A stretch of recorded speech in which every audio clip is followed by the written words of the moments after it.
se presenta como designio de Dios. Es el quien quiere la unidad y la comunión plena, y de ese modo, cuando hablamos de división, pues esta división contradice abiertamente la voluntad de Cristo, presentándose como un obstáculo en el mundo y perjudicando la difusión del Evangelio, nos va a decir el Papa Juan Pablo II.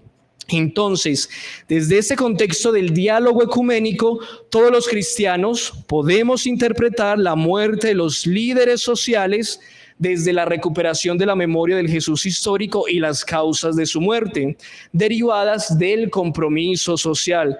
Recordemos que tenemos esa tendencia del Cristo de la fe o una lectura religiosa de la muerte de Jesús que no se contradice en ningún momento de la del Jesús histórico, pero cuando recuperamos las causas del Jesús histórico, vemos cómo desde allí se puede fortalecer y se pueden alentar las diferentes causas sociales.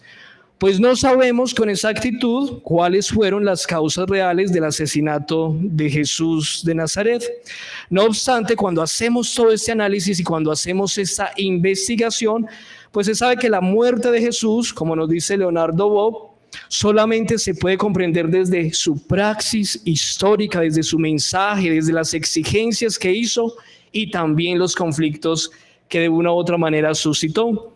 Entonces los datos recopilados sugieren que las circunstancias de su muerte estuvieron siempre enmarcadas por los conflictos desde los primeros momentos de su vida.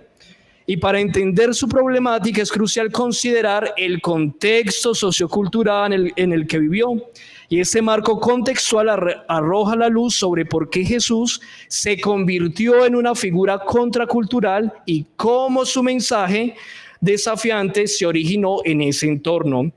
Es importante tener presente que en aquella época y en el extenso imperio romano prevalecían también condiciones de gran desigualdad, abuso de poder, explotación, excesivos impuestos, entre otras realidades que bien conocemos. Entonces, Jesús, al comprometerse en la defensa de la vida, en la promoción de la persona como tal, hace que sea considerado también como un sedicioso de la ley, como alguien que alteraba la ley, como alguien que podía perjudicar el poder y también las diferentes instancias políticas y religiosas que estaban en ese momento. Entonces, desde esta perspectiva del diálogo ecuménico, o desde este contexto, todos los cristianos podemos interpretar la muerte de los líderes sociales desde la recuperación de la memoria del Jesús histórico y las causas desde su muerte derivadas de su compromiso social y su ministerio profético. Su muerte ha de convertirse en una fuente inspiradora para asumir actitudes y acciones liberadoras ante los desafíos actuales de nuestra historia.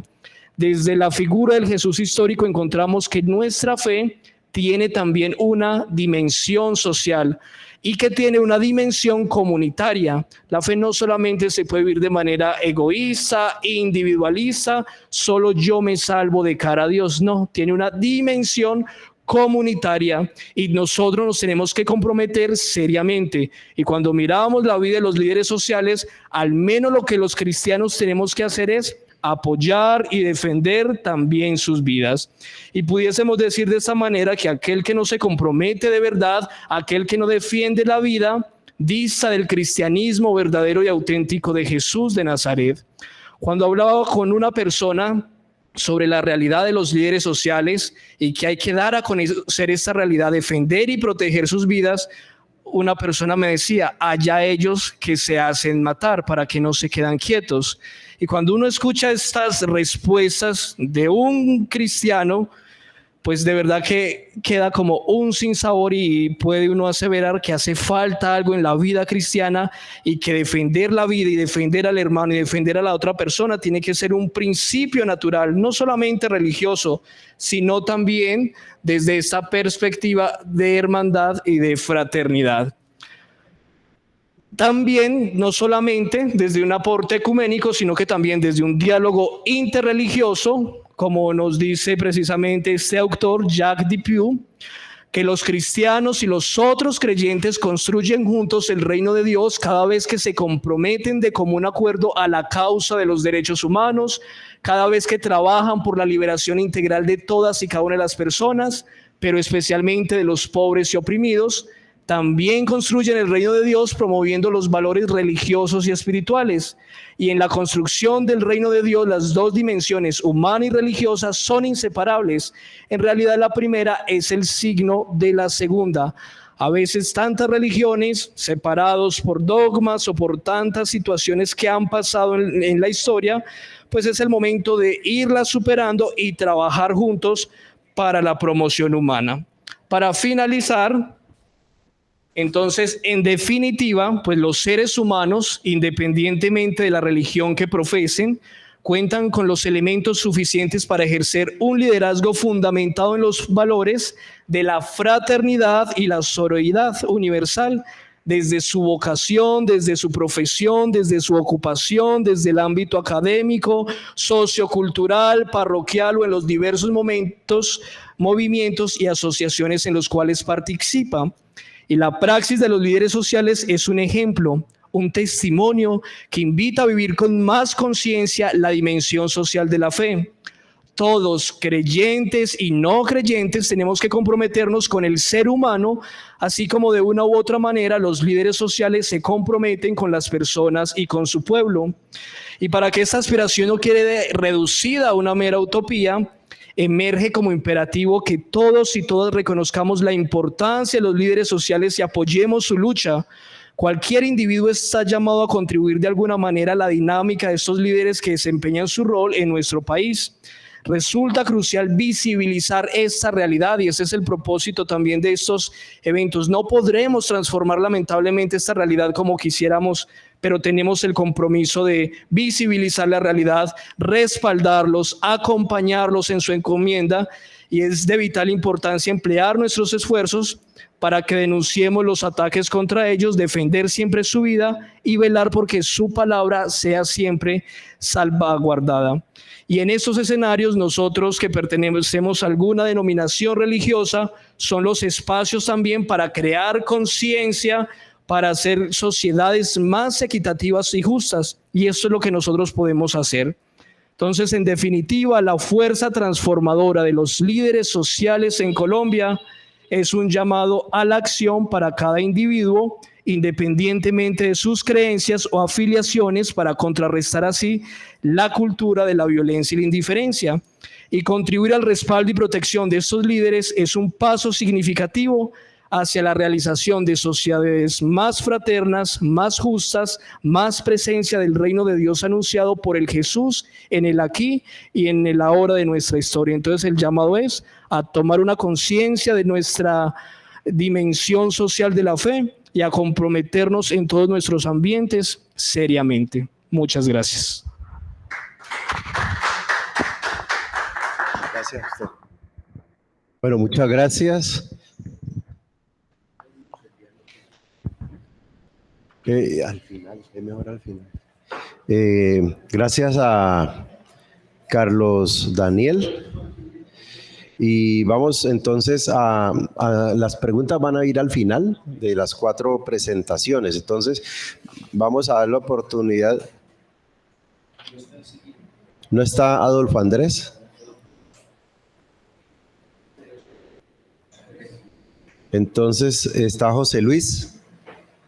Adelante, doctor José Luis Mesa, de la Pontificia Universidad Javeriana de Bogotá. Es docente y nos va a hablar de justicia social, equidad de género, una experiencia ecuménica a partir de la investigación, acción participativa y la lectura contextual de la Biblia. Adelante, bienvenido.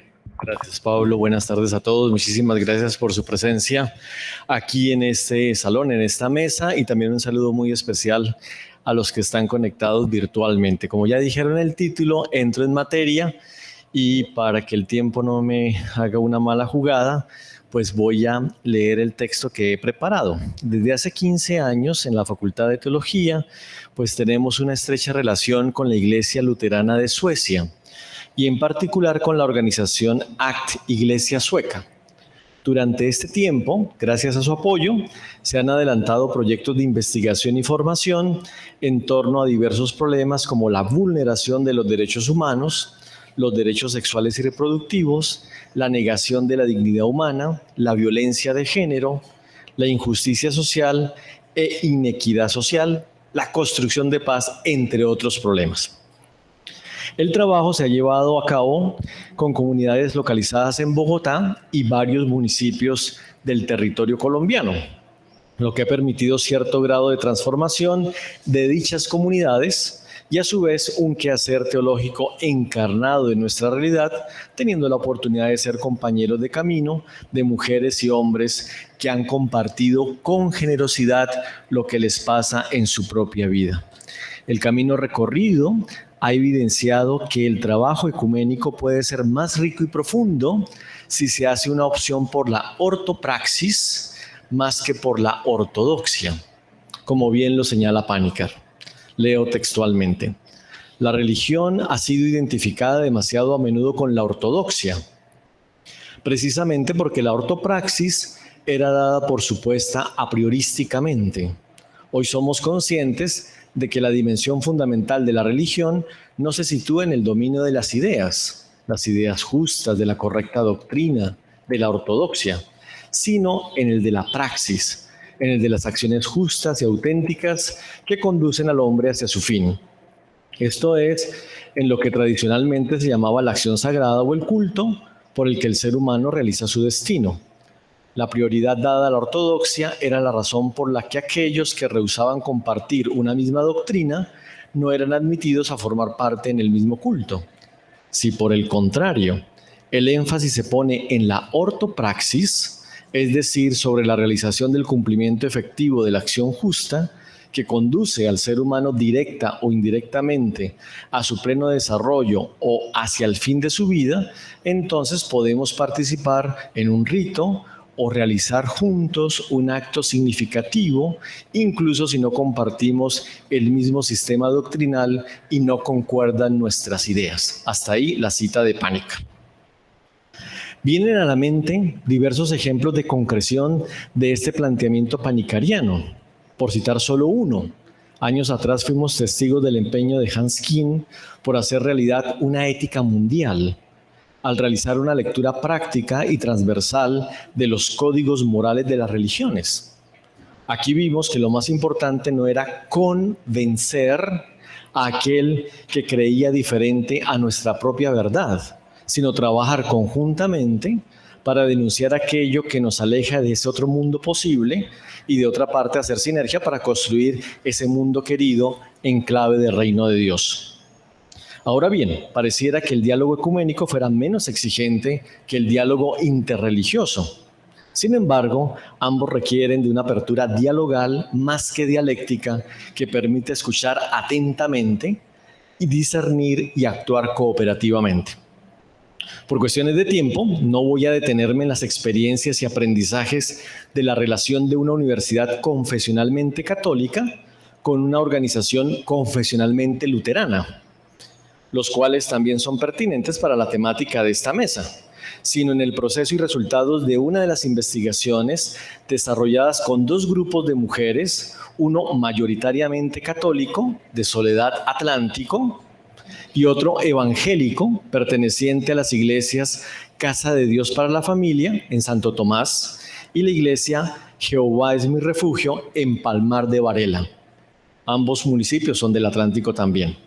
Esta investigación tuvo por título Reflexión teológica en torno a la justicia de género a través de la investigación, acción participativa y la lectura contextual de Juan 8:1-11 a partir de la experiencia de dos grupos de mujeres víctimas de la violencia en el departamento del Atlántico en Colombia.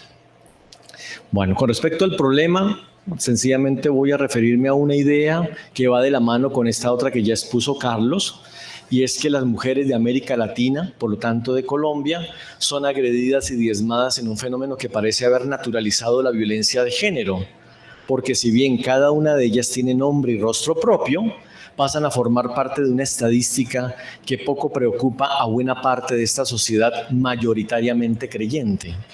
En Colombia, según un estudio, el de Beltrán, el 92% de su población se confiesa cristiana, ya sea católica, protestante, evangélica, pero tiene tasas altísimas de feminicidio, violencia de género y vulneración de derechos.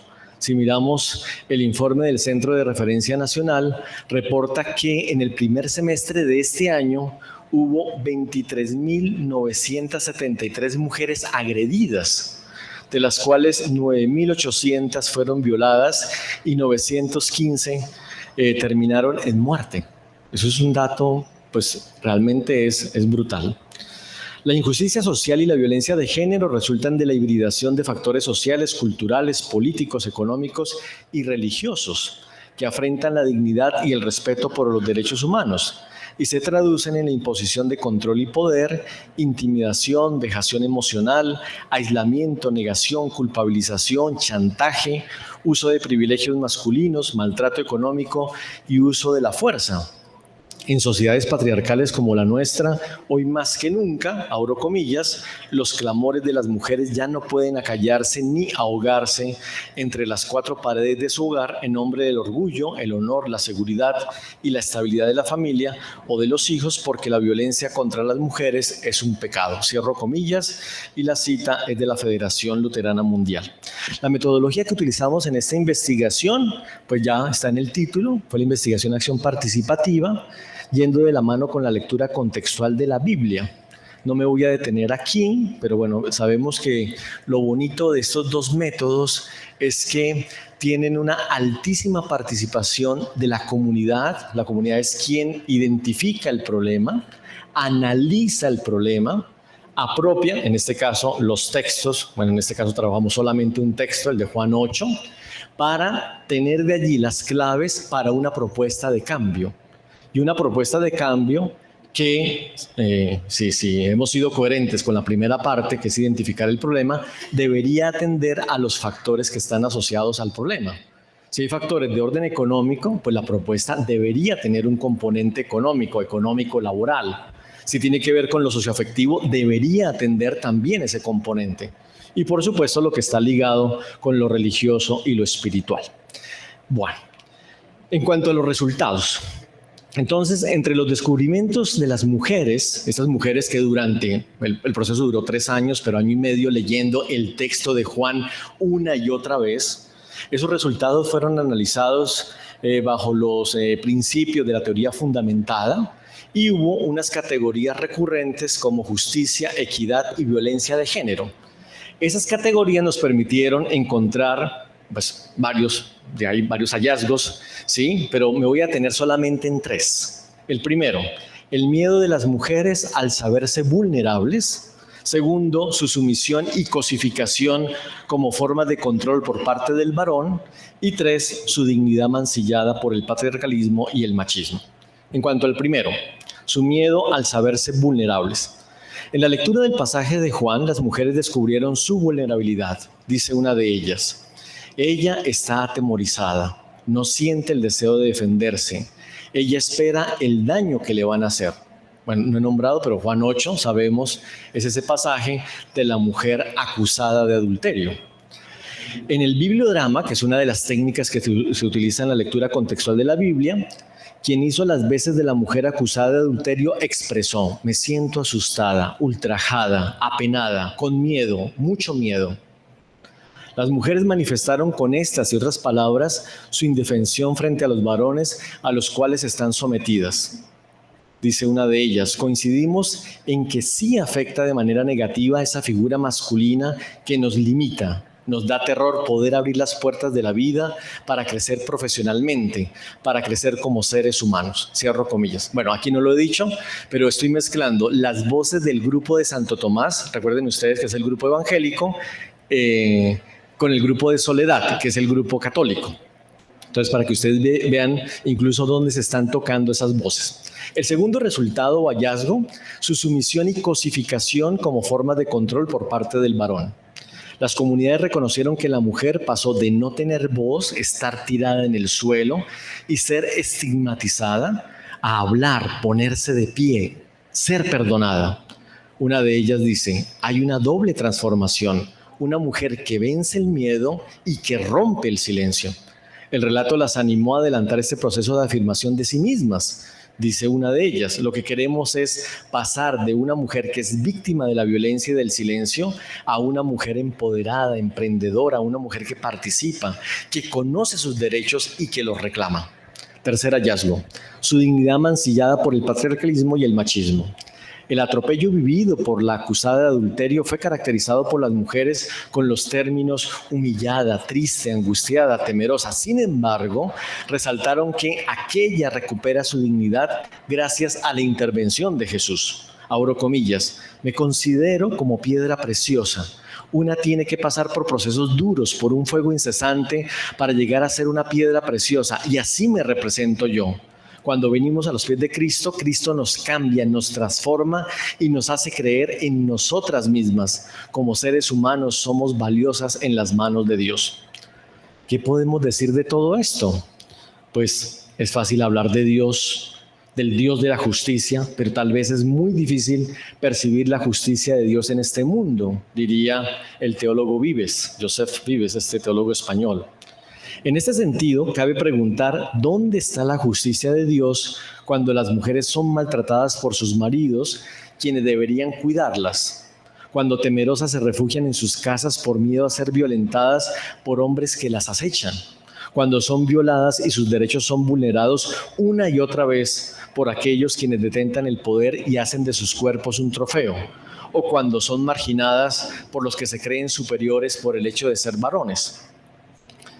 Entonces aquí, aprovechando una de las obras de Luz Marina Tello, ella dice, existe en la sociedad y en la cultura un alto nivel de violencia hacia el género femenino bajo muchas formas, tales como la exclusión, la desigualdad, la invisibilización, la falta de oportunidad, dominio y manipulación desde la ideología patriarcal que se manifiesta en escenarios religiosos, políticos, académicos, laborales, familiares y en relaciones de parejas, que contribuyen notablemente al desdibujamiento de la dignidad e igualdad de la mujer ante el varón, ambos creados a imagen y semejanza de Dios. Bueno, esto va en sintonía con lo que esta mañana nos decía el reverendo Luis Fernando, ¿no? Si recuerdan ustedes cuando insistía en que todos, absolutamente todos, somos imagen y semejanza de Dios. Pareciera que Dios está de parte de los vencedores que han hecho de la violencia su modo de proceder. Sin embargo, la fe, dinamismo vital para un buen número de las participantes, las mueve a creer que otro mundo es posible. Dice una de ellas, podemos abrirnos a la luz de la esperanza solo cuando nos encontramos nosotras mismas como mujeres, cuando pese a lo que hemos vivido despertamos y nos damos cuenta de que valemos mucho. Si no lo entendemos, vamos a permanecer de la misma manera. Hasta ahí la voz de esta mujer.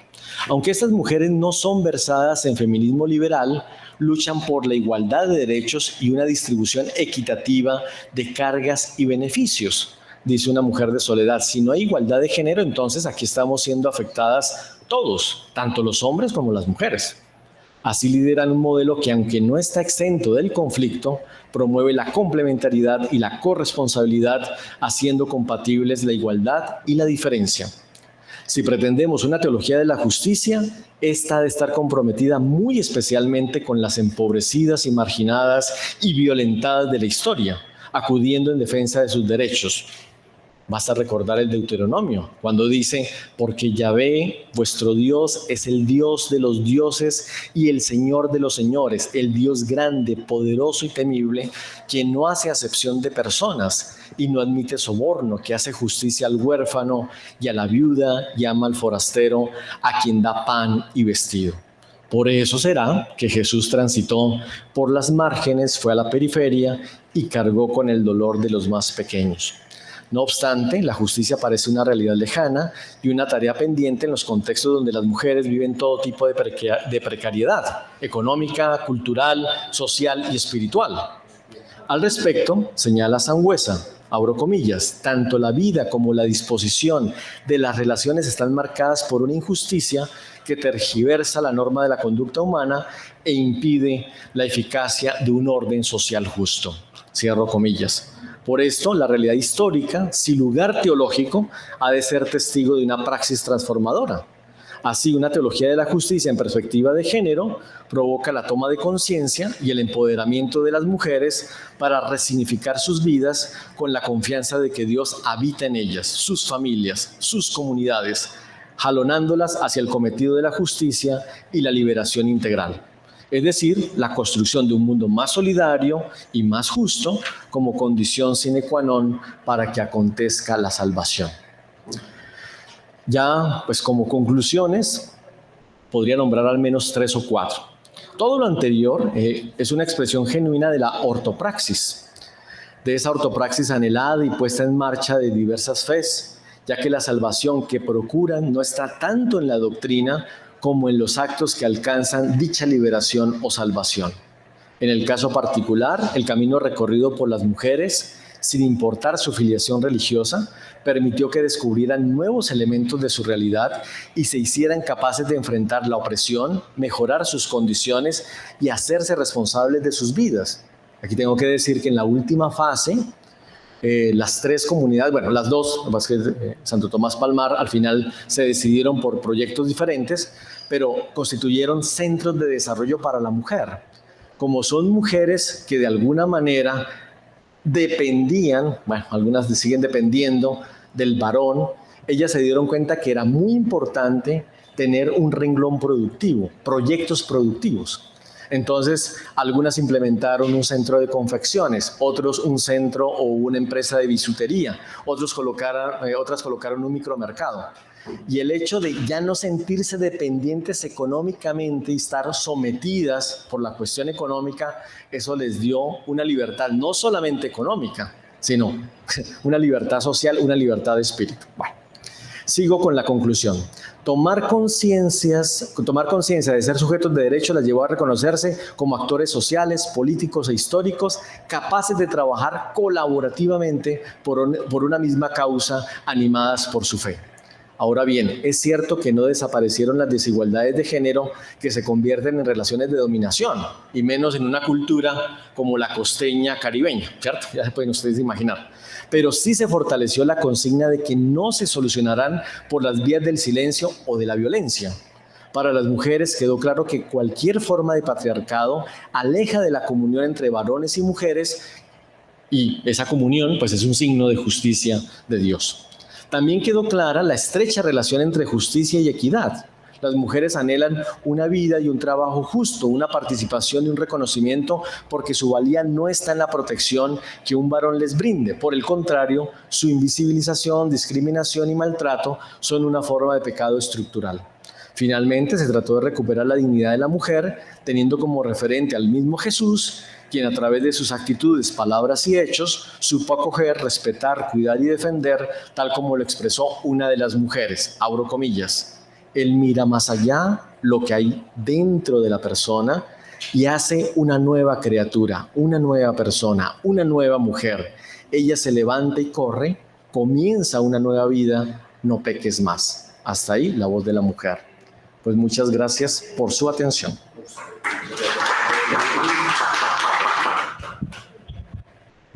Muchas gracias por esta presentación.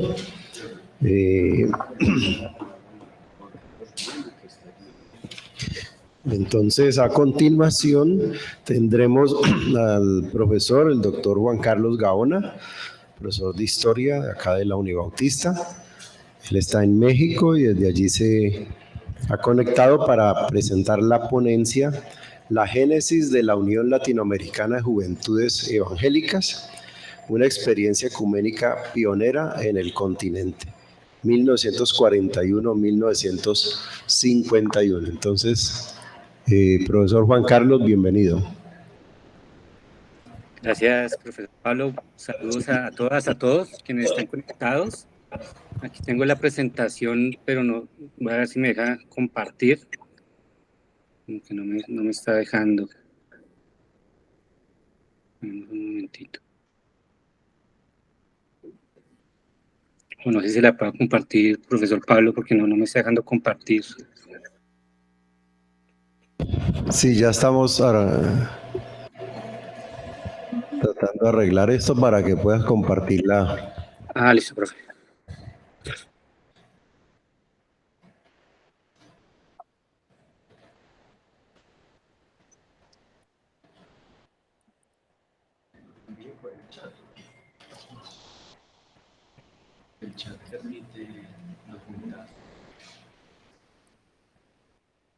Por el chat también se puede, a ver si la puedo compartir por el chat, más fácil la presentación. Sí, por el chat. Sí, por el chat. A ver.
Perdón que me había sacado. Igual ya envié la presentación, no sé, cuando la intenté compartir me sacó, se la envié al profesor Pablo, al rector. El profe, si quiero, se la comparte y no hay más dificultades. Se la envía a su correo.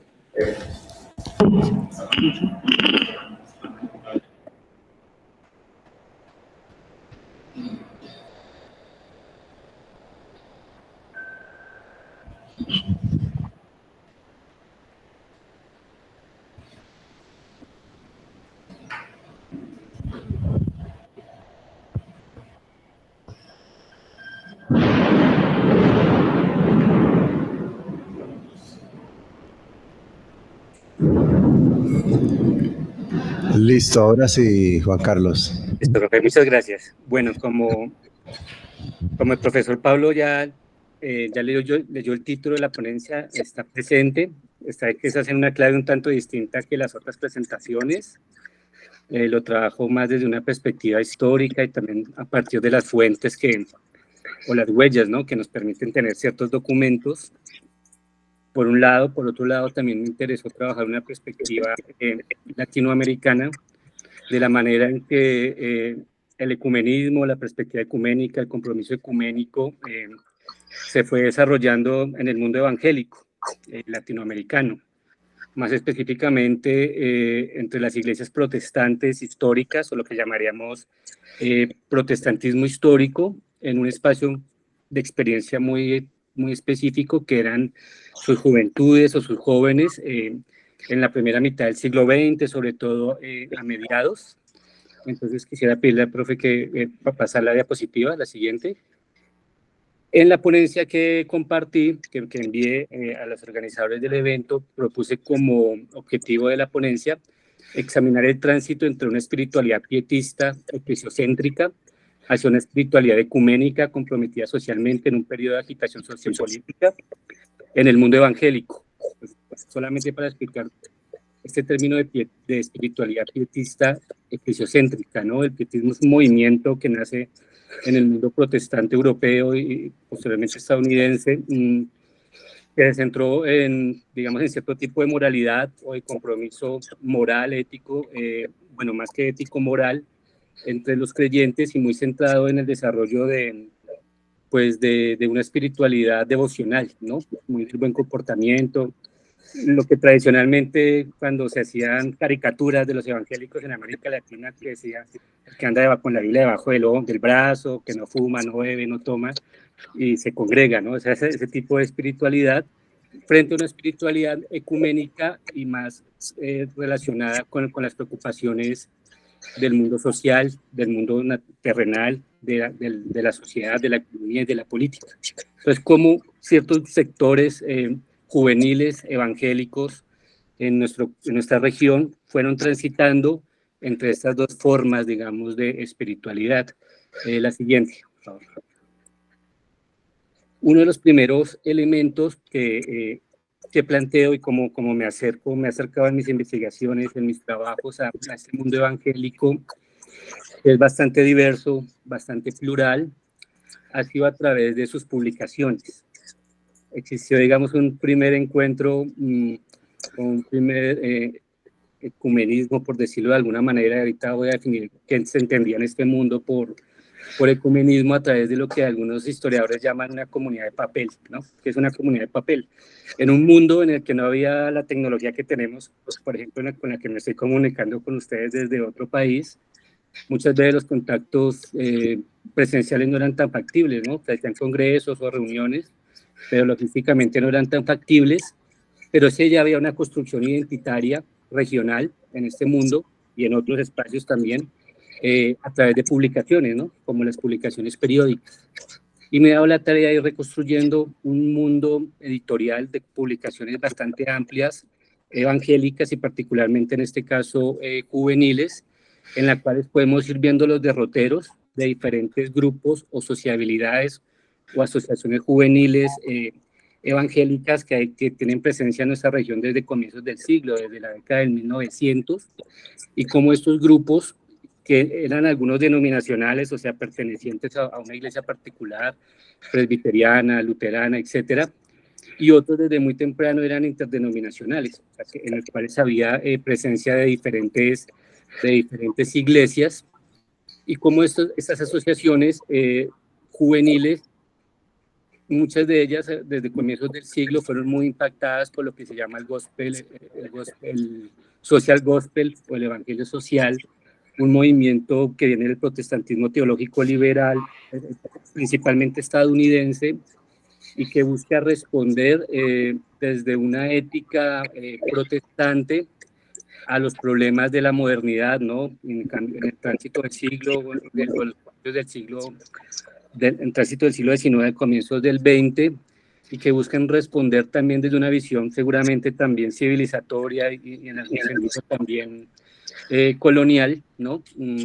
A las problemáticas de las áreas de influencia del protestantismo, ¿no? De las misiones protestantes.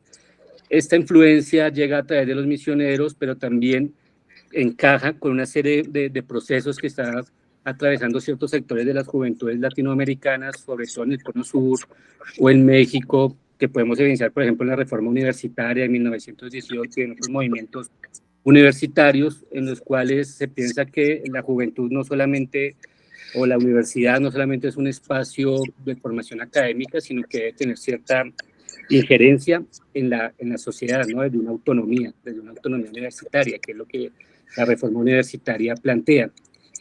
Esto lleva a que varios de estos grupos de jóvenes y que se evidencian en estas publicaciones, vamos a encontrar diferentes ciclos de politización y de despolitización, en la medida en que estos jóvenes empiezan a conectarse con otros sectores de la sociedad, no solamente el sector universitario, sino también en sectores, lo que llamaríamos, entre comillas, populares, y empiezan a construir una serie de alternativas, por ejemplo, económicas, desde perspectivas como el cooperativismo en barrios marginales, principalmente urbanos, era un movimiento principalmente urbano, y que les lleva a construir una visión de lo cristiano más allá de esa espiritualidad pietista que les comentaba.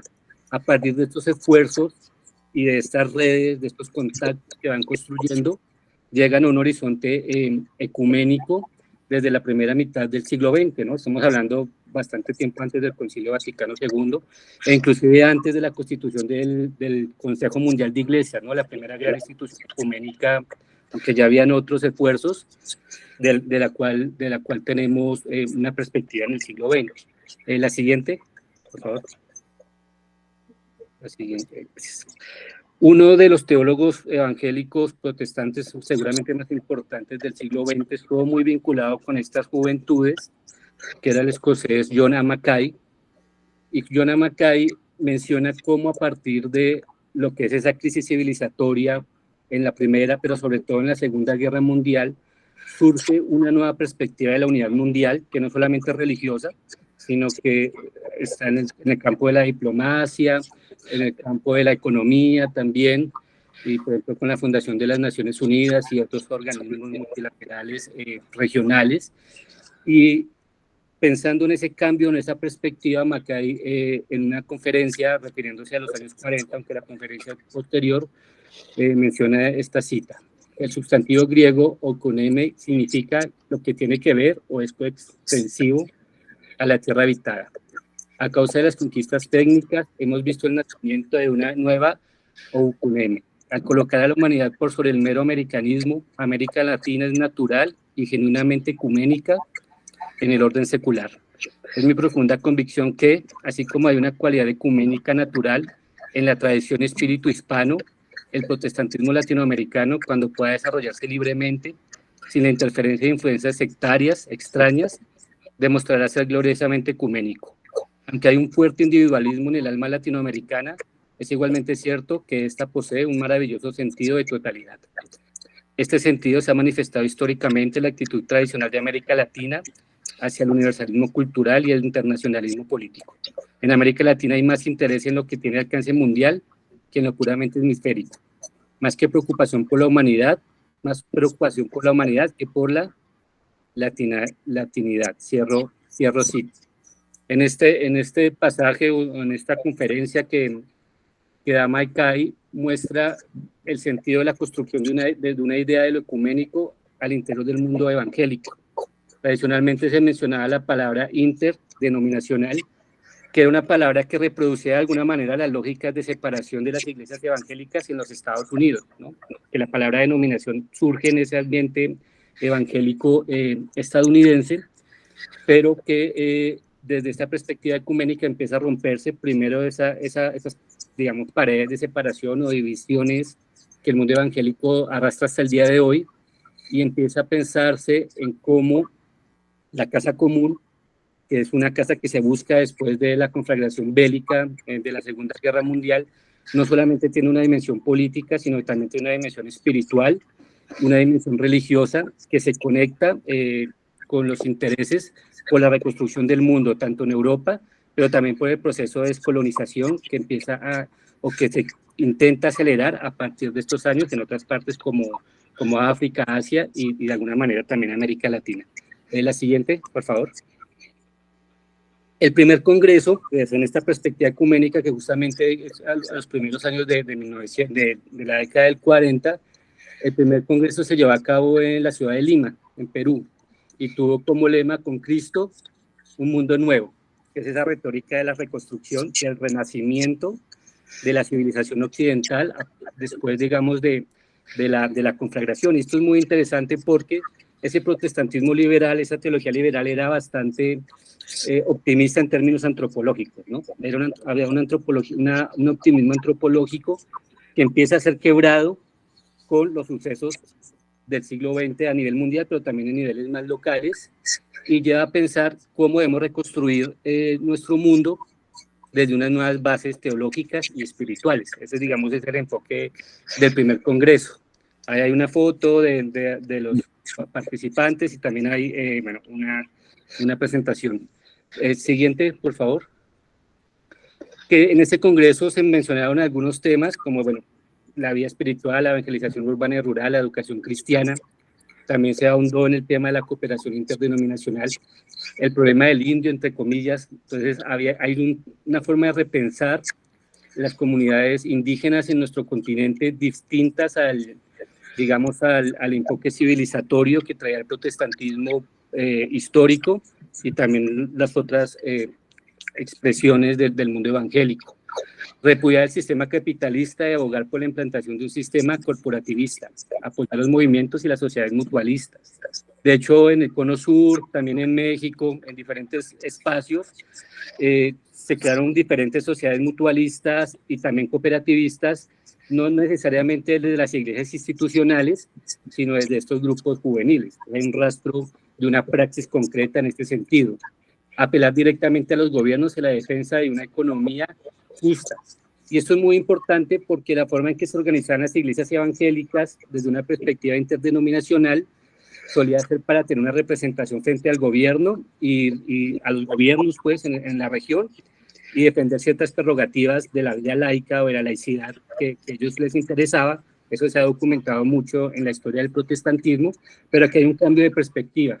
O sea, no solamente vamos a articular asociaciones interdenominacionales para tener una representación ante los gobiernos, sino que también vamos a buscar una representación para abogar por temas como una economía justa. Combatir la intromisión en la educación pública, bueno, la lucha por la laicidad, intensificar la obra social, promover la alfabetización, repudiar el fascismo, el nazismo y el comunismo. Este ecumenismo evangélico de los años 40 tuvo una componente bastante antitotalitarista y pacifista, que ya se arrastraba en algunos espacios juveniles desde antes. Denunciar las intervenciones entre países también y promover la laicidad, sobre todo en ese momento de reconfiguración de las sociedades, de las relaciones de poder internacional. La siguiente. El Congreso de La Habana, en 1946, abogó por la unidad de la juventud, por la libertad y una vida mejor. La siguiente diapositiva, por favor. En este congreso fueron 5.000 representantes de jóvenes entre 17 y 32 años, de 10 iglesias o denominaciones evangélicas distintas. Aquí ya también se encuentran médicos, doctores en filosofía, docentes universitarios y ministros ordenados, porque este mundo evangélico algunos sectores, pues van ingresando unas capas medias formadas, educadas, y van jalonando, digamos, una cierta intelectualidad evangélica. Se promovieron círculos de lectura, discusión de problemas políticos y sociales, económicos e internacionales. Como les decía, estos años son de profundo internacionalismo y se piensa el ecumenismo también en esos términos, no solamente de relaciones locales o comunitarias, sino de las relaciones globales, ¿no? En términos políticos, económicos, religiosos y también diplomáticos, la educación teológica. Aquí me pareció muy importante y muy temprano en este mundo evangélico cómo se busca trabajar el problema de lo racial en una perspectiva que hoy llamaríamos, perdonen el anacronismo, interseccional, o sea, que ligue diferentes elementos o que cruce lo étnico, la clase social, el género, la procedencia, la nacionalidad, etcétera. Y también a través de la inclusión de expresiones culturales diversas, perdón, el error de digitación, en las cuales es un mundo protestante que también quiere empezar a romper con esos patrones culturales netamente o profundamente anglosajones para empezar a dar sentido a una espiritualidad y una liturgia desde la diversidad cultural, ¿no? También hubo una gran discusión sobre las industrias culturales y la modernidad y cómo participar ahí desde la mirada cristiana. Y en la libertad en una de las mesas, la libertad en el aspecto económico, pues hay unas incipientes críticas desde la teología o desde una construcción incipiente de una teología evangélica al libre mercado. Y sigue, digamos, ese proceso de modelos corporativistas alternativos en la praxis comunitaria. Siguiente, por favor. Ya tienes 4 minutos, Juan Carlos. Listo, pero ahí ya voy terminando. El Congreso de Buenos Aires del 51, ahí podemos ver, digamos, un poco, podría hablar de las fotos, pero pues ya no hay mucho tiempo. Solamente quería que les diéramos carne a estas personas, por lo menos desde la imagen, a estos jóvenes hombres y mujeres. La siguiente, por favor. En este congreso ya en los años 50 también hay una búsqueda de renovación teológica en el mundo protestante, que bueno, viene dado en el término de la confrontación de la Guerra Fría, el desarrollismo, el tercermundismo que empieza a emerger, y una búsqueda de estos jóvenes que empiezan a formarse, sobre todo, digamos, esos líderes más intelectuales, en la neortodoxia protestante, y teniendo como un referente fundamental la Iglesia Confesante, que fue aquella que luchó contra el nazismo en Alemania. Una ruptura entonces con el binomio que marcaba la teología evangélica anteriormente, que era el fundamentalismo y el modernismo, ¿no? Buscando la unidad, redes de cooperación, y aquí es muy interesante porque se establecen redes de cooperación tanto con los segmentos que llamaríamos progresistas vinculados al Consejo Mundial de Iglesias, pero también buscando articular a los más conservadores, ¿no? Como el anticomunismo de Billy Graham. Un ecumenismo que se consideró el imperativo del momento. La palabra cobra fuerza en un sentido profético, y también señalan muy importante denunciar los falsos ecumenismos políticos y sociales, mostrando cómo ya después de estos 10 años esa búsqueda de unidad también se había convertido en algunos momentos en una forma de sustitución o de cambio de las relaciones de poder de opresión, y cómo ese tercermundismo, el tercer mundo, termina siendo oprimido desde el poder central que quiere dominar la noción de lo que es lo ecuménico. Lo siguiente, por favor, que ya son las conclusiones. Ya con esta diapositiva termino. ¿Qué puedo traer aquí en términos generales? La existencia de un campo evangélico mucho más dinámico y diverso desde muy temprano, que cuestiona el lugar común del apoliticismo evangélico. Evidentemente el mundo evangélico es tiene ese eslogan, pero si uno revisa como historiador críticamente, ese apoliticismo pues se cuestiona bastante. La presencia de mujeres en lugares de liderazgos nacionales y continentales. Es muy interesante que mientras quizás las instituciones eclesiásticas le negaban cierto liderazgo a las mujeres, en estas comunidades juveniles las mujeres cobraron mucha fuerza, inclusive en lugares de bastante importancia. En la Asamblea de Montevideo en el 70, yéndome un poco para acá, se cambió el término evangélico por ecuménico, y desde el 70 para acoger a los grupos católicos que empezaban a adherir a este movimiento juvenil. Los jóvenes anticiparon a las instituciones eclesiásticas evangélicas en su vinculación a los problemas de la sociedad. El ejemplo más claro en Colombia es Orlando Falsborda y la iglesia presbiteriana, y los conflictos que Borda con los presbiterianos, porque Orlando Falsborda participó en este movimiento juvenil. La vocación social de algunos jóvenes fue motivo de tensión intergeneracional y entre sectores del campo evangélico, algo que creo que de alguna manera también está presente el día de hoy. Y esta experiencia, a mi modo de ver, fue fermento, de una importante presencia evangélica en asuntos como la defensa de los derechos humanos. Varias de estas personas que se formaron en estas generaciones participaron de manera decidida en la lucha contra las dictaduras militares, tanto en Centroamérica, en el Cono Sur, inclusive en el militarismo de Estado en México. La lucha contra el racismo y la comprensión crítica de la realidad latinoamericana. Bueno, con esto quisiera dejar abierta este panorama de esta experiencia histórica, que espero que también tenga ecos en nuestra percepción contemporánea. Bueno, y con esto daría fin a la presentación. Muchas gracias, Juan Carlos, por esta presentación.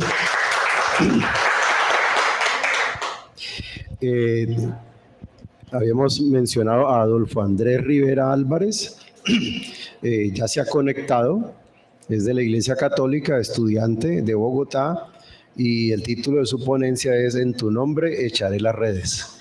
Entonces, adelante, Adolfo. Muy buenas tardes a todos. Gracias, profesor Moreno Palacio. Mi nombre es Adolfo Rivera. Soy estudiante del Seminario Conciliar de Bogotá. Estudio tercero de teología en el sexto semestre de teología de la Facultad de la Unimonserrate. Viene siendo la universidad que nos titula en este proceso de formación. Voy a compartir de manera sencilla esta pequeña ponencia en el campo del ecumenismo. Creo y soy un convencido de que son más las cuestiones que nos unen a los cristianos que la que nos separan. El término ecumenismo suele asustar mucho a la gente, ¿En qué sentido?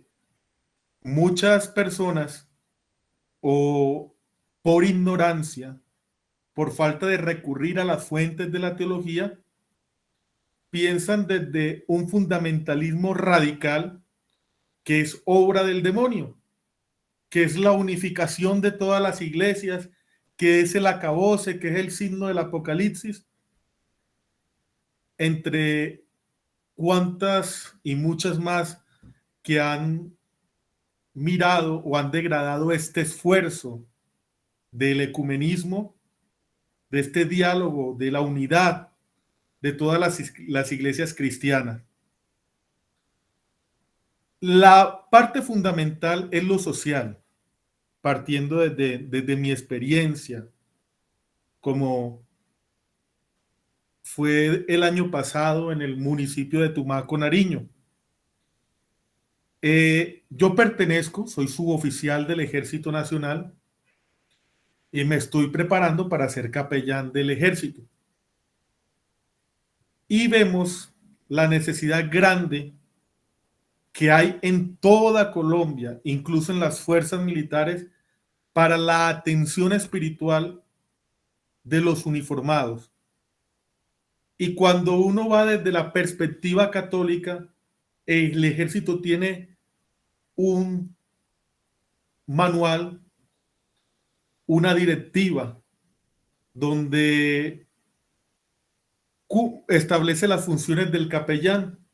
Y una de ellas es velar no solamente por la libertad religiosa y por el culto de los católicos, sino garantizar el derecho y el respeto también de quienes no comparten la fe católica y pertenecen a otras denominaciones cristianas. Cuando hablamos del ecumenismo, como les decía anteriormente, existe un temor de los creyentes y también hay otro temor que piensan que es un sincretismo religioso y también suele confundirse con el diálogo interreligioso, que es el contacto con las religiones no cristianas.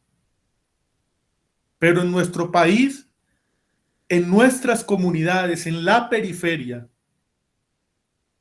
de nuestra Colombia, hay realidades marcadas por la violencia, por el narcotráfico, por el populismo y por otros fuertes movimientos seculares que quieren sacar a Dios de las universidades, de las instituciones. Y es por eso que el verdadero progreso y desarrollo de los pueblos debe llegar no solamente a las ciudades, sino a las periferias, a las regiones aisladas, porque cuando nosotros predicamos la semilla del reino, debemos llevar progreso a los pueblos, debemos llevar reivindicación a las comunidades y recuperar la dignidad de la persona humana que nos habla la Gaudium et Spes del Concilio Vaticano II. Entonces, la teología, los diferentes procesos de evangelización llevan al cristiano a ser intérprete de los signos de los tiempos y no solamente llevar un evangelio doctrinal, sino enseñarle a la gente de ponerse los pies sobre la tierra y comprender su contexto y transformar esas realidades, porque a veces cometemos el error de predicar el evangelio cuando la gente tiene hambre, porque llevamos misericordia a las personas, a las mujeres, a los de la comunidad LGTBI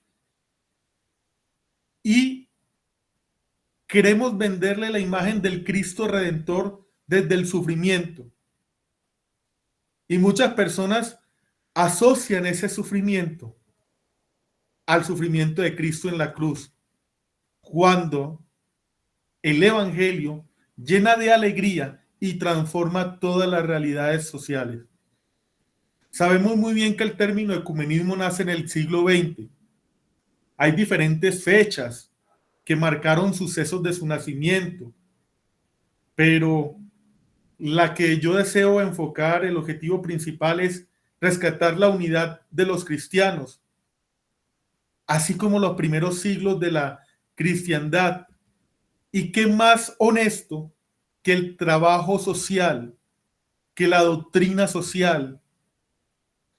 Resulta que suele ser utópico, pero hemos creado doctrinas e ideologías que nos separan, que nos anclan a nuestras realidades.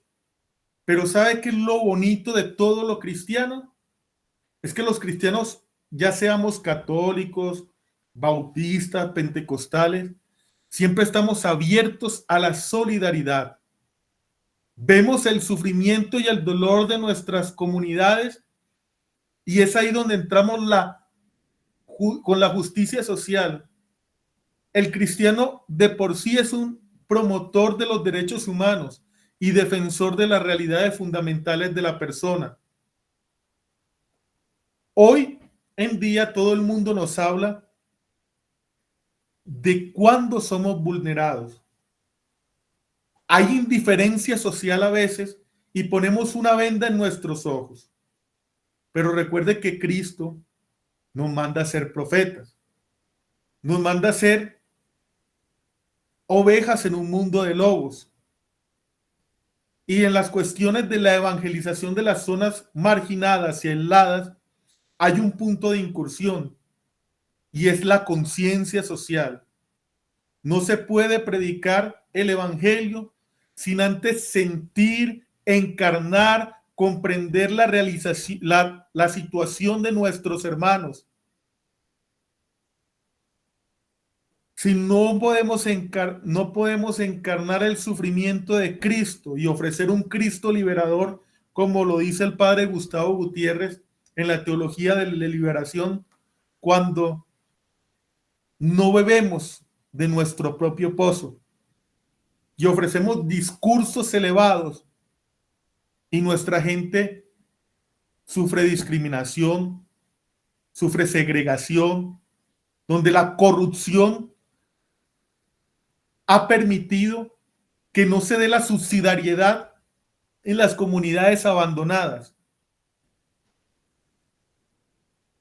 Nuestros hermanos que viven en pobreza y en hambre no solamente están en las periferias rurales, sino también en las periferias urbanas, personas que viven con el menos de un mínimo, niños y jóvenes que son víctimas de la violencia, que no tienen una educación básica, personas que no acceden a un sistema de salud digno. Todas estas realidades nos deben cuestionar. Y también debemos recordar en Hechos 10:38, donde encontramos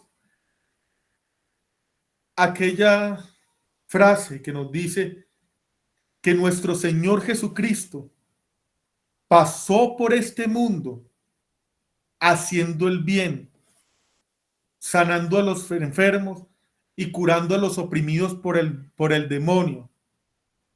Cuando nuestro Señor Jesús dio de comer a la multitud, sintió compasión. Siempre se acercaba a la persona marginada y enferma con el fin de no solamente solucionar su realidad existencial o su problema, sino que a través de ese encuentro transformar su mundo interior y recuperar la imago Dei, la imagen de Dios, perdida a veces por el pecado, perdida a veces por la marginación. En Mateo 14, 13, del 3 al 21, capítulo 13, versículos del 3 al 21, vemos a ese maestro que encarna la compasión de la muchedumbre. Da de comer a la gente. El evangelio nos debe llevar a ese compromiso verdadero desde el campo social. Hay partidos cristianos que tienen voz y voto en el Congreso, pero a veces la comunidad cristiana teme a la participación política. y Gaudium et Spes y la doctrina social de la Iglesia Católica nos hablan que debemos participar de la vida política, porque ahí es donde el cristiano ejerce su profetismo. Existe también un riesgo, y esto es muy, muy grande, desde mi experiencia cristiana, y es que cuando nos acercamos a nuestros hermanos de otras denominaciones cristianas, pernota siempre la ignorancia y el fanatismo religioso. Sienten amenaza. A mí me pasó algo curioso, y es que cuando yo llegué al batallón del Gualtal, yo me hice muy amigo de un hermano llamado Otto Huelvas. Él es diácono pentecostal y dentro de poco va a ser pastor. Y la gente vivía como, ay, vamos a poner a pelear al cura con el pastor, que eso no se las van a llevar bien. Y terminamos realmente siendo muy buenos amigos y siendo muy fraternos. Y veíamos que formábamos la escuela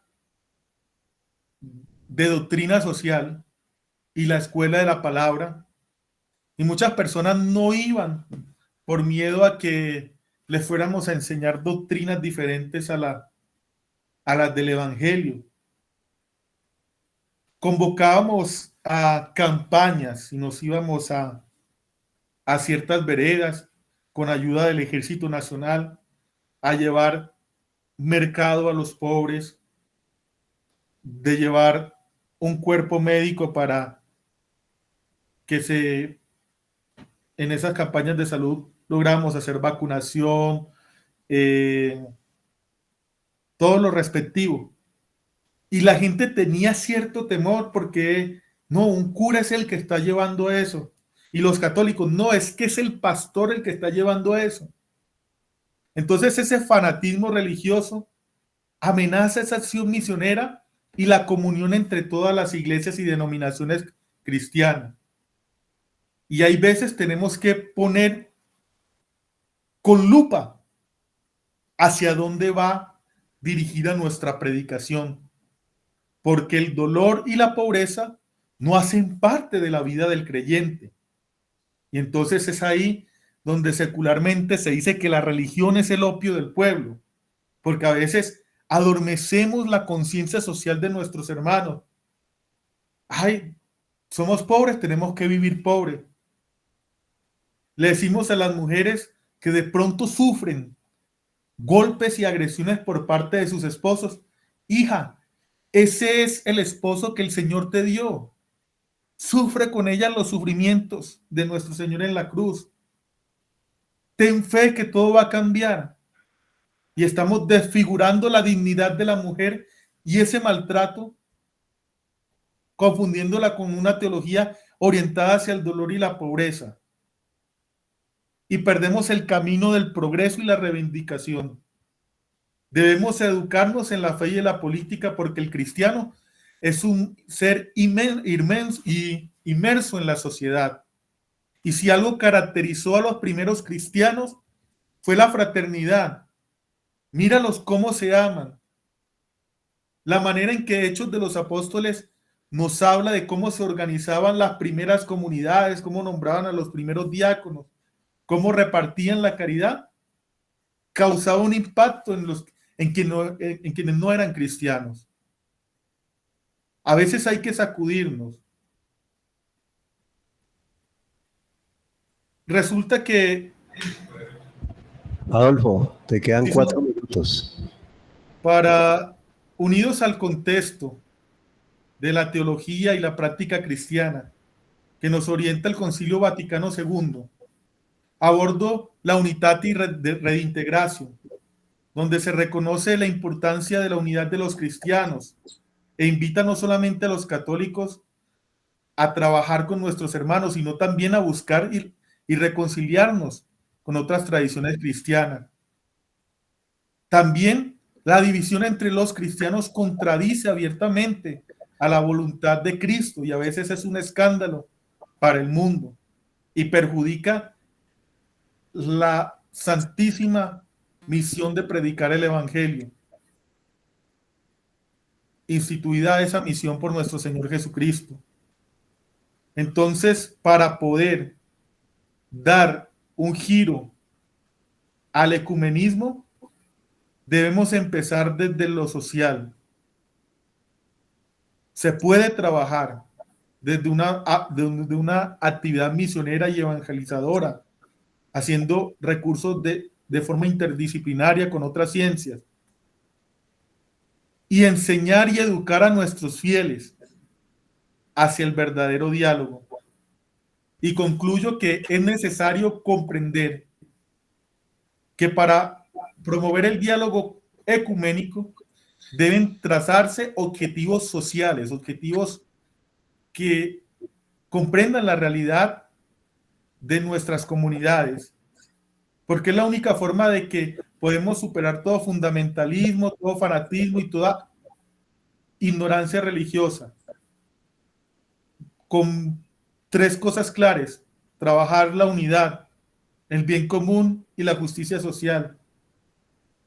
Hay fenómenos que suelen entorpecer el desarrollo de las comunidades, y como dice Gustavo Gutiérrez en su libro Del lado de los pobres, el teólogo ofrece su contribución para que la fe sea comunicable. Todo se debe marcar de un accionar misionero que rompa los paradigmas, y esta actividad debe ser verdaderamente inclusiva, incluso que cause impacto y que llegue a quienes no son cristianos.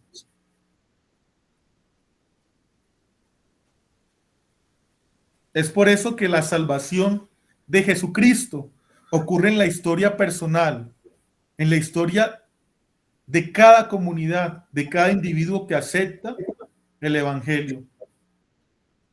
Y desde nuestra teología, porque debemos ponerla al servicio de los demás, al servicio de la revelación cristiana, no predicarnos a nosotros mismos.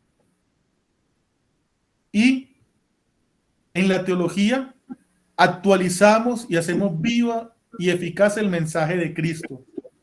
Y terminando con Hechos 1:11, y ustedes, Galileos, ¿qué hacen mirando al cielo? Cristo subió a los cielos, pero está en cada uno de nosotros y vivo en la realidad del pobre, del enfermo, en nuestras comunidades, para acercarnos a nuestros hermanos con una actitud de apertura, de escucha, de diálogo, cumplir los objetivos sociales que nos ayuden a superar las raíces de los dogmatismos y los fundamentalismos, para poder lograr el bien común y el desarrollo de nuestras comunidades. Muchísimas gracias.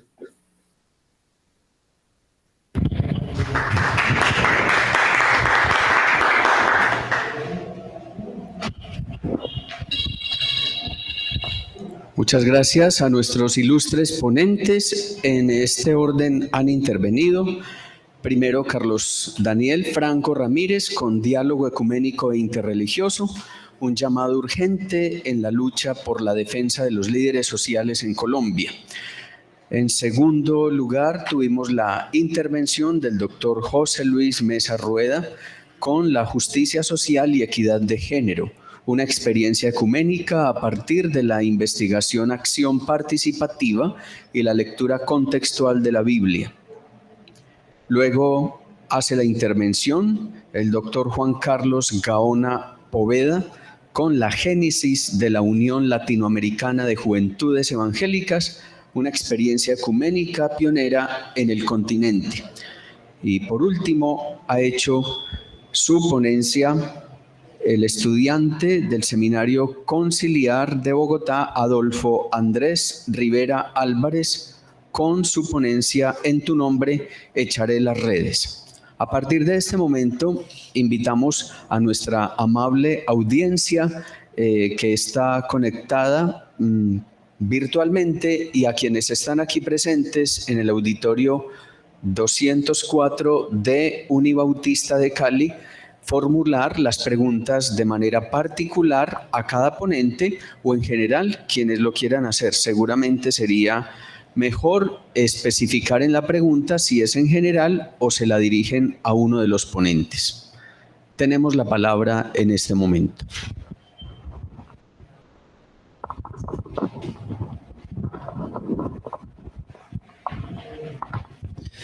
Bueno, muchas gracias.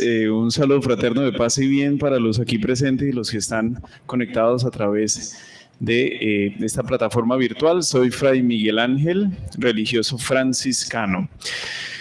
Esta pregunta, bueno, que realmente integra dos preguntas, es para nuestro hermano Adolfo, quien acabó de presentarnos la ponencia. Yo quedé con dos dudas, que son las dos preguntas que te tengo, y es para ti, ¿qué es evangelizar hoy? Primero. Y segundo, a propósito de las últimas líneas que nos compartiste, es, entonces, si yo no acepto el evangelio, ¿no me salvo? ¿No hay salvación para mí? Eso para que lo piensen mientras formulo otro cuestionamiento.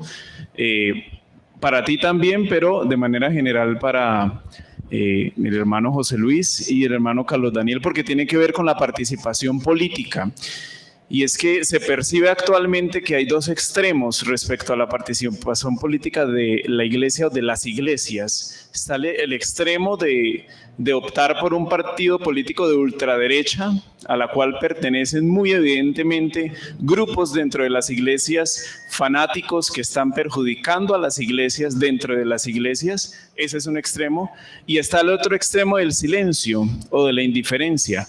¿Cómo generar una armonía o un equilibrio para no irnos a cualquiera de los dos extremos, que es negativo totalmente, tanto para los creyentes como para los no creyentes? Entonces, esa es mi pregunta para Adolfo inicialmente y para alguno de los tres que desea responder.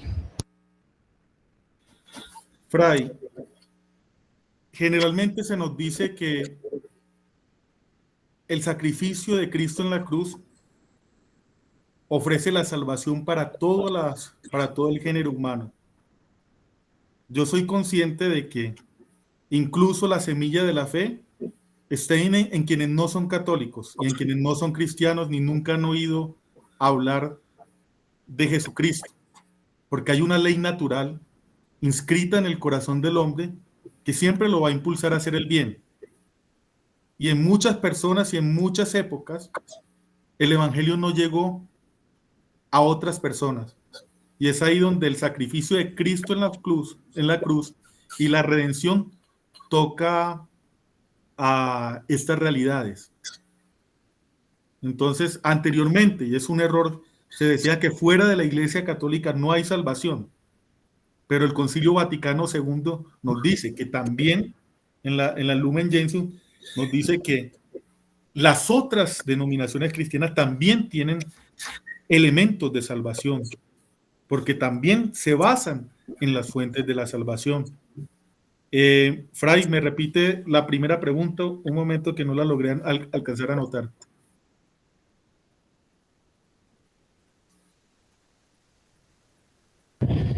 Para ti, ¿qué es evangelizar hoy? Para mí, ¿qué es evangelizar hoy? Primero sabemos que evangelizar es anunciar la buena noticia, es llevar a Cristo a quienes no lo conocen.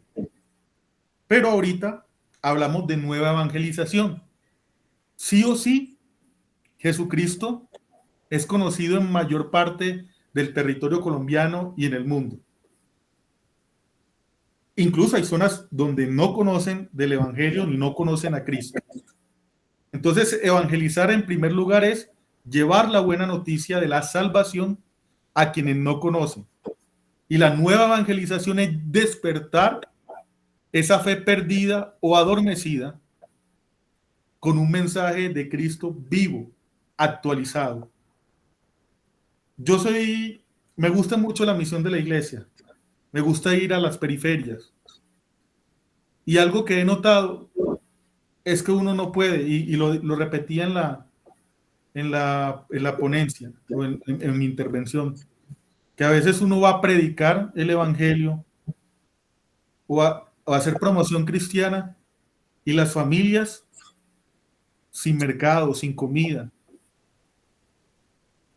Y es por eso de que hacía yo de que hablamos de Cristo y el encuentro con Cristo nos lleva a compartir nuestros bienes y a mejorar la calidad de vida de esas personas. No solamente llevando un mercado, sino también dándole una conciencia de cómo ellos pueden evolucionar. Y desde el campo hay una realidad muy, muy bonita en Colombia, que el campo se da para todo, pero a veces las personas prefieren los cultivos ilícitos a producir lo verdadero, los cultivos lícitos, los cultivos que nos proporcionan. Y vemos también lo otro, el abandono del Estado, porque la gente no recurre a los cultivos lícitos porque precisamente no hay vías de acceso. En muchas veredas y en muchas partes no hay escuelas, no han llegado profesores. Entonces esa es un pellizquito que todos nos tenemos que empezar a pegar. Perdone si de pronto no fui muy claro ante la respuesta, pero traté de darla. Gracias, Adolfo.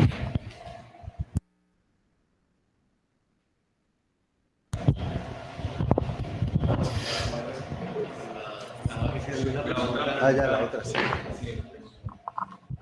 A ver, yo respondería de la siguiente manera. Lo primero es que somos seres políticos. Esa es una dimensión antropológica, ¿sí? Si no la tuviésemos en cuenta en nuestro trabajo o en este cometido de crecer como personas, pues algo estaría faltando. Ahora podríamos preguntarnos, ¿y cuál es el espíritu de la política? Pues básicamente es la búsqueda de la justicia y el bien común. Y por lo tanto, toda institución debería estar preocupada por promover ese espíritu de la política. Incluso si estamos hablando, lo que estamos hablando en esta mesa, que es todo este trabajo ecuménico, debe estar en la agenda la cuestión política. Ahora bien, ¿cuál sería ese justo medio? Y estoy de acuerdo contigo. El justo medio no es caer en un partidismo político, ideologizante y fundamentalista. Pero tampoco es, eso no nos interesa, por lo tanto, si yo me siento bien con Dios y llego a un intimismo espiritual, una cierta asepsia política, en donde ese es un asunto de los políticos, tampoco. Entonces yo sí creo que tenemos que buscar ese justo medio que de alguna manera se preocupa por los derechos humanos, por hacer la justicia, por denunciar lo que no va bien, por formar a los sujetos en las vías del derecho, no en las vías del hecho, ¿sí? Y por lo tanto, tener sujetos capaces de vivir políticamente para alcanzar salvación. Dice Panikkar en una de sus obras, dice, no podrá haber justificación sin justicia, no podrá haber salvación sin justicia, porque es que el reino es, bueno, también lo escuchábamos esta mañana, ¿no? Es ahora. Y por lo tanto, si lo que estamos buscando es solidaridad y vida y servicio y amor, etcétera, etcétera, eso comienza acá. No voy a esperar allá, sino acá. Entonces, ¿qué estamos haciendo para que ese sujeto construya el reino aquí y ahora? Eso es lo que estaría allá. Y por lo tanto, tenemos ahí una responsabilidad enorme como iglesias dentro de la fe que profesamos. Hasta ahí mi respuesta.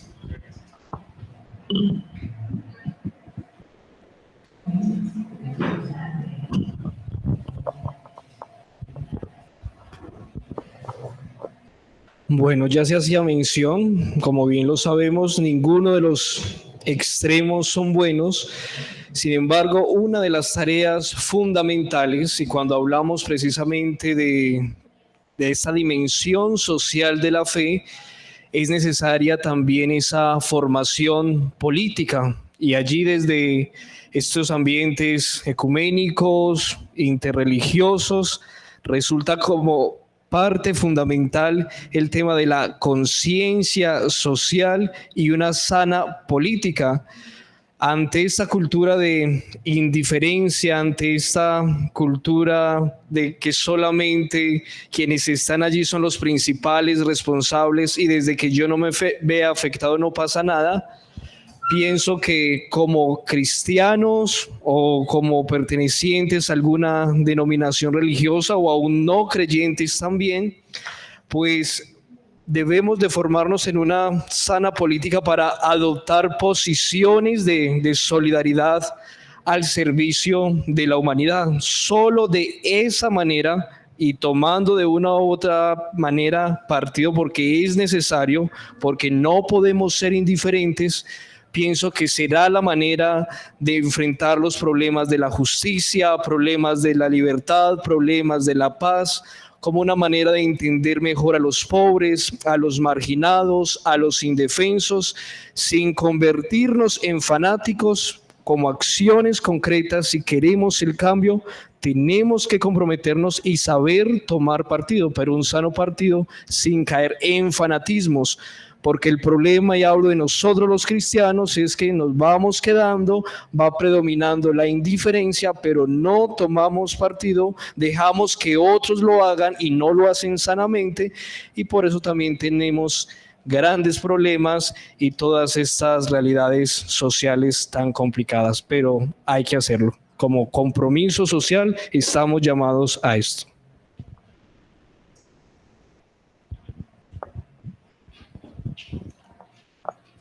Muchas gracias a Carlos Daniel con su última intervención, al doctor Mesa y a Adolfo Andrés.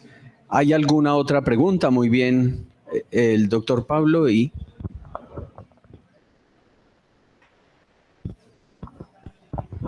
Sí, bueno, mi pregunta, y primero agradecer a Juan Carlos por su ponencia. Me hizo volver un poco al pasado, no porque fuera el 51, sino porque estuve en Ulaje en los años 80, que ya estaba prácticamente declinando esta organización en América Latina. Pero hay algo que me llamó la atención, que en una de las diapositivas presentaste como un itinerario que va cambiando desde una perspectiva muy interdenominacional, luego pasa por el evangelio social y luego va pues a una perspectiva más ecuménica. Y mencionaste un texto de Juan A. Mackay, pero quisiera saber si hubo, aparte de Mackay, otros autores que pudieron contribuir significativamente a ese giro en las juventudes evangélicas de América Latina.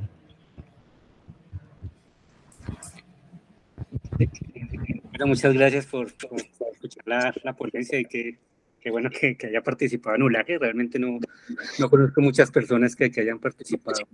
Sí, hay otro personaje muy importante vinculado con las juventudes, que es el mexicano Gonzalo Báez Camargo. Gonzalo Báez Camargo fue un periodista mexicano que en su juventud hizo parte de la revolución, ¿no? Y que se salió herido. Y Báez Camargo fue otro de los promotores del ecumenismo y tiene bastantes obras en ese sentido. Y hay otro, que tiene obras en ese sentido, ¿no? Entonces Báez Camargo, y posteriormente ya en la segunda mitad del siglo XX, otra figura que no se conoce mucho, se llamó Marcelo Pérez Rivas, es otra figura muy importante, tiene bastantes obras, argentino. Y en la perspectiva, digamos, más comprometido políticamente de izquierda está un personaje llamado Luis Odell. Luis Odell fue promotor de Cristianismo y Sociedad, de la ODEISAL, del movimiento de la Iglesia Social en América Latina, ¿no? Que proviene ligado con el Consejo Mundial de Iglesias y que promovió la revista Cristianismo y Sociedad, ¿no? Quizás la revista más importante en términos ecuménicos, que ya es un protestantismo de izquierda propiamente. Pero ese protestantismo propiamente ya de izquierda no se vinculó tanto con Ulaje, sino con otro movimiento estudiantil, FUMEC, que está más vinculado al trabajo de base desde una perspectiva de diálogo cristianismo-marxismo. Mientras que Ulaje, si bien trabaja en categorías como la conciencia de clase, no su idea de ecumenismo, como yo planteaba, inclusive buscó vincular a los sectores más conservadores del mundo evangélico. Eso no le permitió, digamos, ser un ecumenismo que dialogara más frontalmente con el marxismo o con otros movimientos de izquierda, ¿no? Entonces yo creo que en ese otro campo hay una serie de autores por el lado de Israel, ¿no? Como lo hizo él y otros autores que después podríamos mencionar.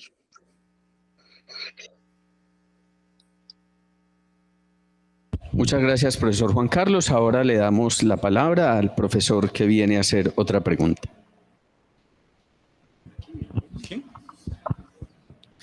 Bueno, muy buenas tardes a todos. Gracias por el espacio. Jesús Carrasquilla de la Javeriana Cali. Bueno, esta es una pregunta para José Luis, pero también es una pregunta para todos a partir de ciertos presupuestos de cómo leemos el mundo, la realidad. Estaba pensando en Hannah Arendt y Walter Benjamin por el tema de cómo leemos la historia. En el caso de Benjamin, recuerdo en tesis sobre la historia, que habla de que detrás de todo documento de cultura también hay un documento de barbarie. Casi siempre coincidimos un poco con esa expresión de Benjamin, de detrás de toda gran civilización hay un pueblo que ha sido masacrado. Entonces, ¿cómo leemos efectivamente la historia? Y también me gustó lo de Juan Carlos, porque recordemos en América Latina hubo dos grandes movimientos que marcaron, que fueron el positivismo y el marxismo. Entonces, ¿cómo entrar a dialogar con esos nuevos movimientos? Y me gustó mucho ese reporte que hiciste, pues las fotografías, pero también todas esas ideas en las publicaciones, porque allí hay un desafío a nivel del ecumenismo y es visibilizar más las diversas iglesias, porque es una forma de reconocer el trabajo que se está realizando. Estamos en una época del reconocimiento del otro como individuo y como colectivo. Entonces, visibilizar y poder trabajar en el ámbito de los proyectos comunes. Bueno, me excuso porque estaba llegando un poco tarde en la primera presentación y me llamó mucho la atención que hacías énfasis en lo de liderazgo, los líderes sociales me llamó mucho la atención. Y me parece que es sí, una categoría muy actual en estos momentos, sino que yo le escuchaba alguna vez una reflexión al profesor Hoyos, que hacía mucho énfasis en empoderar a los ciudadanos también, porque el problema de los líderes es que pues termina uno, ¿cómo se llama? Como poniéndose en el ojo del huracán, pero y entonces las comunidades quedan un poco como huérfanas, pero en cambio cuando el grupo está más como estable, más unificado, es más difícil pues atentar contra esa comunidad porque están muy integrados. Y allí ya hago la pregunta concreta a José Luis. ¿Cómo debe construir hoy nuestros lenguajes? O sea, ¿cómo buscar lenguajes más participativos, más incluyentes? Bueno, es el texto que pones de Juan termina siendo un texto normativo en un sentido, pues por su interpretación y ya lo conocemos. Recordemos también que la cultura judía es muy patriarcal, muy machista, invisibiliza a los niños, a las mujeres. Entonces, ¿cómo leer ese texto en una clave más como liberadora, en un sentido más integral? Y la segunda pregunta sería si encontraste en las comunidades que abordaron en la costa atlántica narrativas de las mismas mujeres o de las mismas comunidades en donde uno siente que o se encuentra con el texto evangélico o termina resignificándolo o dándole un nuevo sentido y una nueva vitalidad, porque las comunidades también tienen sus propios saberes, sus propios, la manera como ellos quieren compartir. Y un último elemento que yo creo que nos desafía a todos, a mí me gusta mucho el texto, sino que soy como malo para aprenderme los las citas a veces, pero me gusta mucho el texto de Primera Juan. Recordamos casi todos cuando se habla de que somos testigos de lo que hemos visto, tocado, oído. Entonces yo creo que hay una gran invitación al ecumenismo en el sentido de ser testigos. O sea, alguna vez invitamos en la Javeriana algo como interreligioso también. Y me acuerdo mucho un testimonio de un ingeniero, un líder espiritual de la iglesia que tenemos enseguida, la Javeriana, allí en las Cañas Gordas de Tenrikyo, la iglesia japonesa. Y el ingeniero llamó mucho la atención porque decían, yo no vengo a convertir a nadie, sino que vengo a dar como testimonio de mi experiencia espiritual, pero también reconozco la legitimidad de cada experiencia espiritual de las diversas iglesias y religiones. Entonces llama mucho la atención que viene una persona como desarmada, como espiritualmente, a dar como un testimonio. Yo creo que me parece que a veces nos falta más ser ese testigo, más que ponernos a persuadir, pues, a partir de intereses o conveniencias, pero allí yo creo que es estratégico trabajar en los proyectos comunes. Me acuerdo mucho de una experiencia en Bogotá, de la Javeriana Bogotá, Cali, y con los menonitas, porque tenían un trabajo muy interesante a nivel de desplazamiento, a nivel de derechos humanos. O sea, hay comunidades pues, que tienen ¿cómo se llama? Una historia, y eso hay que reconocerlo y eso hay que valorarlo. Y este espacio y que lo estemos haciendo en Unibautista para mí tiene un gran significado, Pablo, pues que ya José Luis y otros compañeros que ya nos hemos reconocido en diversos espacios, hay como una comunidad espiritual, una comunidad fraterna que nos une. Y les agradezco por el espacio.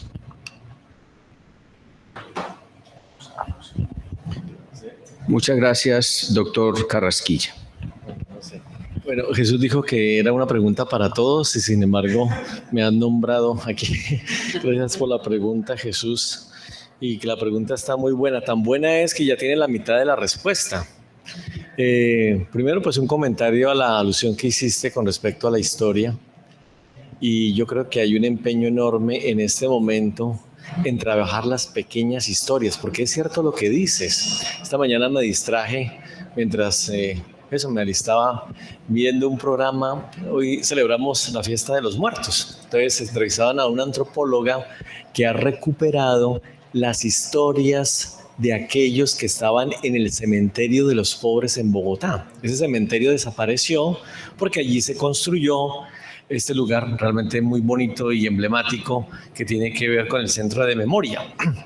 Y entonces esta mujer recuperaba, por ejemplo, las historias de sirvientas, que en ese momento se llamaban así. Y ella misma decía, menos mal que ya no les llamamos sirvientas, sino más bien personas del servicio doméstico, etcétera, etcétera, y de una mujer, y leía algo de la historia.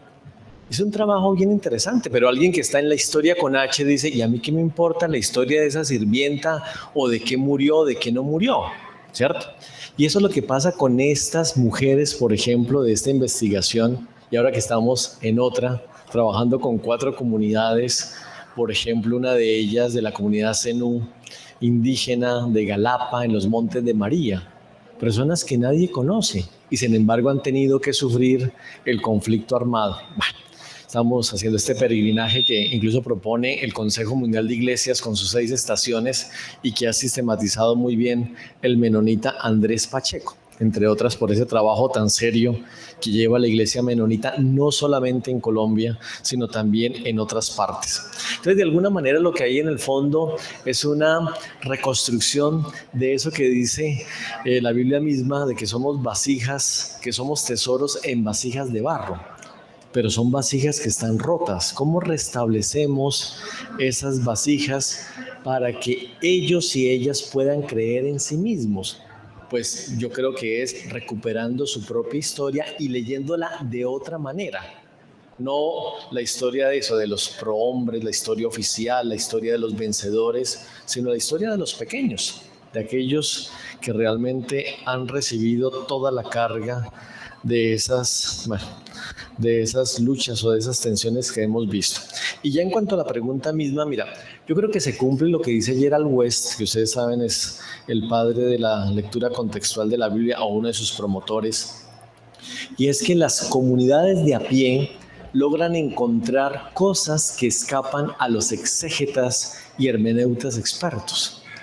Es una cosa muy linda realmente, o sea, trabajando con las comunidades, por ejemplo, dijo alguna de ellas en esta investigación que ese texto no se debería llamar el texto de la mujer adúltera, sino de la mujer acusada de adulterio.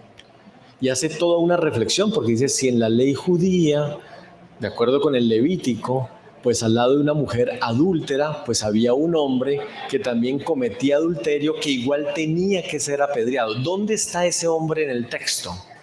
Entonces, al parecer, ahí tal vez no hubo el hecho como tal, sino más bien la confabulación, decía alguna de ellas. O la otra, que en la segunda parte de ese pasaje, el personaje principal no es Jesús, es la mujer.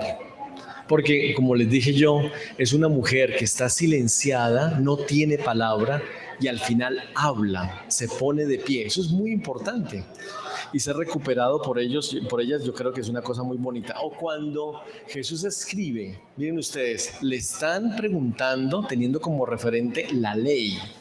Y sin embargo, Jesús escribe en la arena. Una de ellas dice, o sea que la ley no está escrita en piedra, no es inamovible. Por lo tanto, ese texto que puede ser normativo, como dices tú, Jesús, pues a lo mejor tiene otro carácter mucho más existencial, ¿cierto? Entonces, la ley puede ser modificada si lo que está en juego es la vida humana, la vida de las personas como tal. Entonces, tal vez sea más importante salvar una persona y no hacer prevalecer la ley. Eso por dar 3 datos así muy rápido de esas lecturas que hacen ellas y que, bueno, eso pues está siendo sistematizado, pero verdad que es muy rico. Bueno, hasta ahí mi respuesta. No sé si respondí, Jesús, pero bueno, gracias por la pregunta de nuevo.